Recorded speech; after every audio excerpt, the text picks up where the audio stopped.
ایک مسلمان اس قسم کی سوچ رکھنے والے انسان سے کیسے بغض رکھ سکتا ہے؟ اس کو یہودی ایجنٹ کہہ سکتا ہے؟ اس کو چاہیے کہ نماز پڑھے اور سوچے کہ بغض عمران میں کہیں ہم اپنے ایمان کا سودا تو نہیں کر رہے۔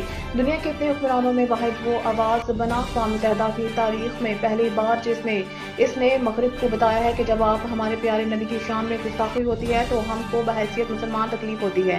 اس کی قرار خواہش پر آج پوری دنیا میں اسلام فوبیا کا دن منایا جاتا ہے۔ اللہ تعالیٰ ہمارے ایمان کی حفاظت فرمائے اور بغض عمران سے بچائے۔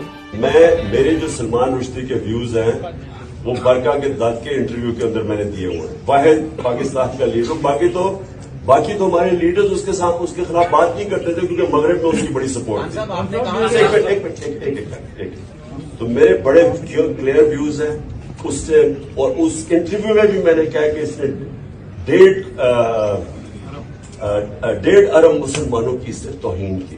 میں نے بڑا واضح ہے، اور میں پھر سے آپ کو ریپیٹ کرتا ہوں کہ یہ میں جو بات کر رہا تھا وہ اسپیسیفکلی کر رہا تھا کہ جو طریقہ کار ہے، اور میں پھر سے آپ کو کہتا ہوں کہ اگر آپ یہ اس کو الاؤ کر دیں گے، اجازت دے دیں گے، جو سری لنکا کے اندر انہوں نے اس کو فیصلہ کیا کہ یہی اس نے کیا ہے توہین، اور ساروں نے پکڑے چلا دیا اس کو۔ آپ کو اندازہ نہیں ہے کہ اس ملک کو کتنا نقصان ہوا۔ میں پرائم منسٹر تھا، باہر کے لیڈرز کی کالز آئی مجھے، جو لوگوں کا جو باہر کے پریس میں ہمارے کیس لکھا گیا۔ سو اس لیے جس وقت آپ وہ انڈورس کرتے ہیں نا، آپ دروازے کھول دیتے ہیں، کہیں بھی جا کے کوئی فیصلہ کرے جی فلاں توہین کیا اس کو مار دیں۔ اس کے میں صرف پروسیجر کے پوائنٹ تھا۔ سلمان رشدی میرے خیال میں بہت بڑا فتنہ تھا، میرے بڑے اس کے اوپر کلیئر ویوز ہیں۔